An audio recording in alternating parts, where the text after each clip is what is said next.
Have you ever wondered what it would be like to own some of the most rarest horror items to ever exist? I'm talking about movie posters, horror toys and one-of-a-kind movie props. Well, luckily for you, there is a book that literally is a horror museum in itself. Hey, what's up YouTube? Hardy Crayfish here, and today we're going to be reviewing Too Much Horror Business. So basically, this is a Kirk Hammett book. It basically just documents his whole horror collection. And when I say his whole horror collection, I mean a book this thick, whole horror collection. So basically, it's just a rundown of his full collection, including like movie posters, props, toys. It goes into a little description about how he acquired some of them, where they came from, the background history of some of this stuff.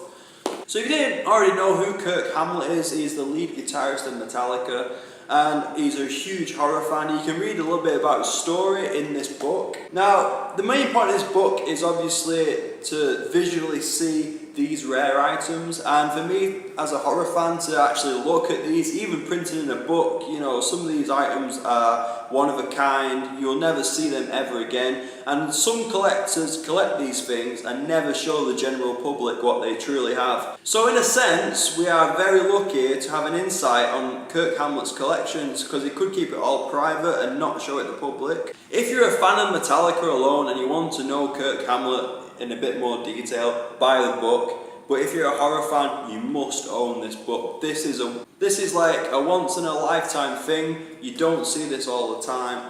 This kind of book is literally, it's one of my favourite all-time books. It's just amazing. I couldn't even begin to rate this book. If I was going to give it a rating, I would rate it 10 out of 10. It's one of my all-time favourite books. And all the horror inside this book is chronologically listed. So it goes from like the early 1930s movies, even some 1920s stuff, up to the 1950s with, like the kind of sci-fi-esque horror, and then into the 70s and the 80s with the kind of stuff like Living Dead and all that kind of genre slasher films. It contains movie props, 70s toys like Frankenstein figures, all that kind of stuff, Louis Marx stuff.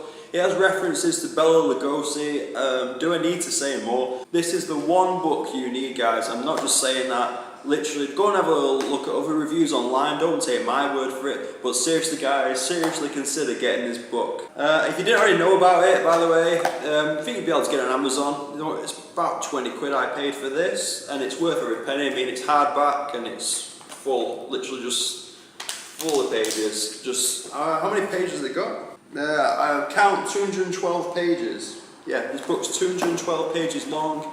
It's jam-packed full of horror history, full of horror finds. Just go and get it, you won't regret it. And as always, thanks for watching, and tune in next time for more Hardy Crayfish.